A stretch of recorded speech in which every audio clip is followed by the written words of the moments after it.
Hey friends, it's me back with another video. You may notice it's been a very long time since I've posted anything, and that's primarily been because I managed to run out of space on both my laptop and my phone, so I couldn't record anything. But I've finally gotten a new SD card and a hard drive, so that's not going to be an issue anymore. But yeah, jumping right into today's video topic, no platforming and freedom of speech.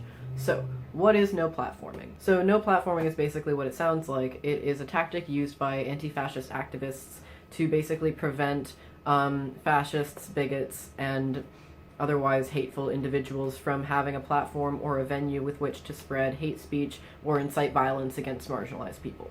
So when most people who know what no platforming is think of that term, they think of like shutting down events and like protests and stuff like that, which is a valid form of no platforming, but is not the only method of no platforming. It involves moderating forums to not allow for the spread of hate speech or fascist ideology on an internet platform that one has jurisdiction over. It involves pulling advertising and funding from websites that promote these viewpoints.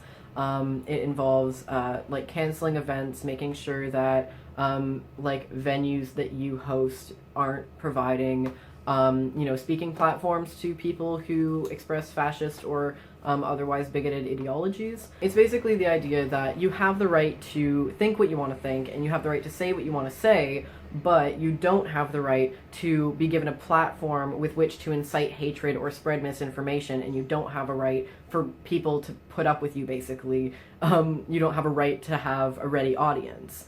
So if you want to, hate whatever marginalized group in the privacy of your own home or with a group of friends, then, that's not anyone's business really. But as soon as you start bringing it out into the public sphere and subjecting other people to that and seeking to spread misinformation about marginalized groups that has been proven to lead to actual violence, that is not acceptable or appropriate. And no platforming is basically when local communities come together, or internet communities, or any kind of community really, comes together to say that that use of public space is inappropriate and unacceptable.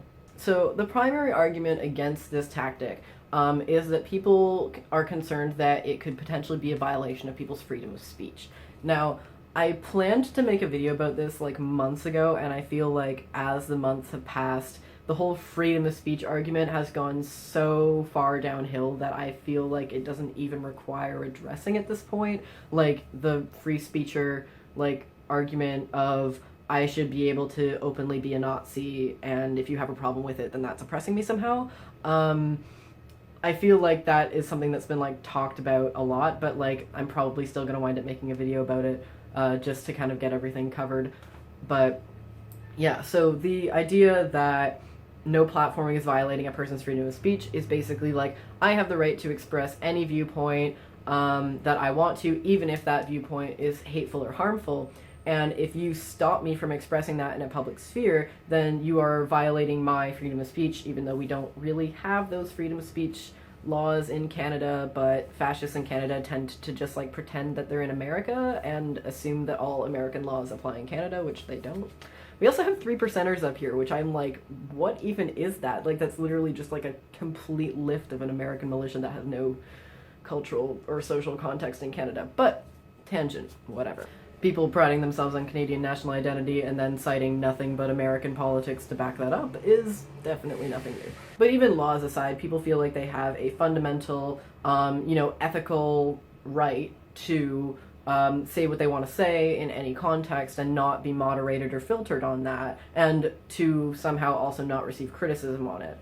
So I'm going to unpack those criticisms and basically talk about what freedom of speech actually is, and what no platforming actually is, and how those two concepts interact. So freedom of speech is actually an incredibly important thing, and I'm definitely not dismissing that at all.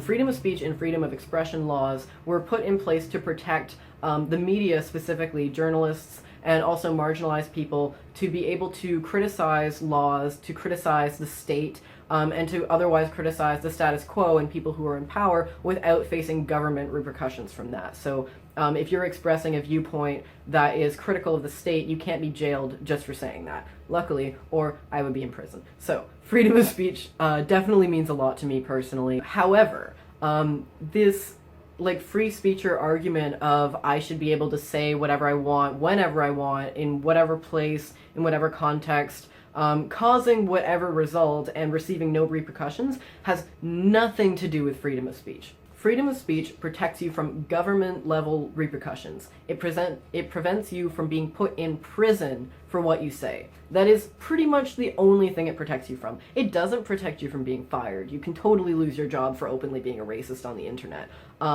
You can lose your friends, you can lose your family, you can face social repercussions. Businesses can refuse to serve you. Yeah, like you can face any level of social repercussions for saying things that are irresponsible or bigoted, and that's not a violation of your freedom of speech at all. And to say that that is a violation of your freedom of speech is actually kind of infringing on the freedom of speech and the freedom of association of other people. To say that, you know, I should be able to express fascist beliefs, express racist, xenophobic, hyper-nationalist beliefs, and everyone around me should be forced to tolerate that and should not be allowed to take a stance against the things that I'm saying or to draw their own boundaries. So that's actually infringing on the rights and freedoms of the other people you associate with in your life. So using Jordan Peterson as an example, he basically states that being asked to use people's preferred pronouns is a violation of his freedom of speech, when in reality, the institution that he works for, the University of Toronto, has the freedom to decide what values it wants to promote in its community and what behaviors it can expect from its employees. If you are expected to refer to your customers basically with a certain honorific while you are under the employment of someone, then that is their freedom to require you to do that, because that business or whatever, that institution has the right to dictate what behaviors it expects from its employees. If you would like to not work there anymore, then you can totally not work there anymore and express whatever views you want standing on a street corner or in the privacy of your own basement. But you cannot do that in a workplace, because the workplace has the freedom of association to decide to not be associated with transphobes or racists or other, you know, unsavory individuals. Like, anyone you are keeping company with has the freedom of speech and the freedom of expression and the freedom of association to decide that they are anti-racist, that they are anti-transphobia, anti-homophobia, anti-xenophobia, anti-nationalist, anti-bigotry in general, anti-fascist, and to enforce those viewpoints through how they associate with people. So if a venue is going to host you and they find out that you are expressing a bigoted opinion, and that bigoted opinion does not represent the opinions of the people hosting you, they have every right to terminate your contract. They have every right to say that they don't want to host you, because they are not obligated to associate with someone whose opinions they disagree with. No platforming is a profound act of democracy where the people in a community make the horizontal and democratic decision that the views being expressed in a certain situation are not acceptable and are causing harm to their community, and to say that this is not acceptable, we as a community will not tolerate or associate with this. You can express these views on your own, like in your home, in a venue that you yourself are hosting, but no one is required to host you. No one is required to attend your event. No one is required to not protest your event, because protest, and that's the thing, the people using the freedom of speech argument are also people who are largely very anti-protest, when freedom of speech and freedom of expression laws were actually pretty much invented to protect people's right to protest. So these freedom of speech arguments that are always being made to try to characterize anti-fascist activists as being authoritarian, despite the fact that they have no institutional power at all, and so therefore can't be authoritarian, and the arguments that are being made are usually coming from people in a position of institutional authority, such as professors and politicians. So that makes no sense. But anyway, the arguments that are being made citing freedom of speech as a defense for what one is doing and an entitlement to do that are totally fallacious and are totally like a very thin veil for one's like racist and fascist and otherwise bigoted opinions, because when you look at the current political climate, even the local climate here in Toronto with what happened at the University of Toronto, what's been going on with Bill C-16, the trans rights bill, and also Motion 103, the motion to legally recognize the existence of Islamophobia, and the response that those things have gotten, like anti-bigotry, anti-racist, anti-fascist activists have been so silenced by the media, by the police, by state intervention, by schools. Like, they have been completely cracked down on, whereas, like, people who are expressing racist opinions and citing freedom of speech as their defense to do so are totally being permitted to organize in public, even march down the street in an anti-Muslim protest. That happened in Toronto. And yet, any, like, protesters who are, like, anti-racist or whatever are constantly being arrested, and also when they express their views in the media are frequently subjected to death threats, harassment, like doxing, and other intimidation methods that are meant to discourage people from speaking out. And the same people citing freedom of speech arguments for their ability to express racist views are the same people doxing people for expressing views that they don't agree with. So how does that, like, how do you reconcile that, you know, freedom of speech is so important, and the thing that we're defending is not the white race or anything, but freedom of speech. Just freedom of speech. That's all we're defending, and yet you will not come forward to defend the freedom of speech of leftists. You will not come forward to defend the freedom of speech of queer and trans people, racialized people, immigrants and undocumented people, or women. Like, it's not freedom of speech. You're not defending freedom of speech if you're just defending your right to say what you want to say. You're not defending people's rights to criticize you, and you're taking action against people who criticize you. That is exceptionally anti-freedom of speech.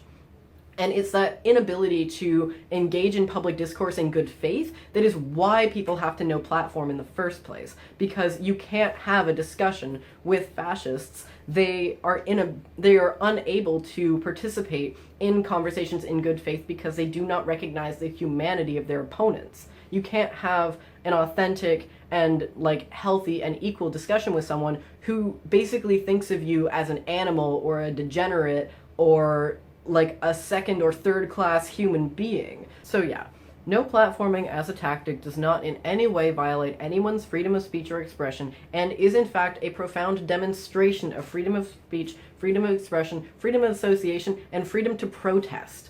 So if you are a person who, bipartisan, cares about freedom of speech and freedom of expression, then you need to be adamantly defending anti-racist activists and anti-fascist activists' right to protest and to express their opinions and to, you know, fight to make their communities inclusive and safe for marginalized people. Because that is what freedom of speech was invented to protect, and those people are the people whose freedom of speech is really under threat.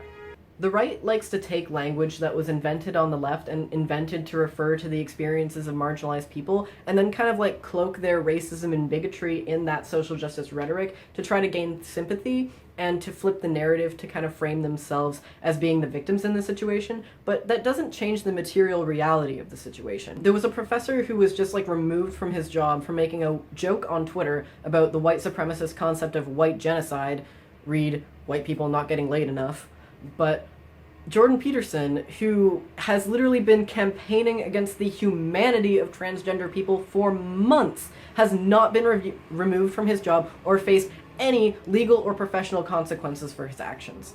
So again, if you are a person who actually cares about freedom of speech and actually cares about freedom of expression, then you will not fall for this false flag, you know, self-victimizing bullshit. So those are my thoughts on freedom of speech and no platforming. If you have any questions, comments, concerns, if you'd like to have a conversation, the comment section is open down below. I do moderate the comment section to some degree, so if you've just come here to, you know, call me slurs or whatever, then your comments are going to get deleted. But if you'd actually like to engage with my content, then you are very encouraged to do so. Also, if you have any topics that you'd like to see me make a video about, I'm always open to suggestions, and I will hopefully be back with another video soon. Peace out.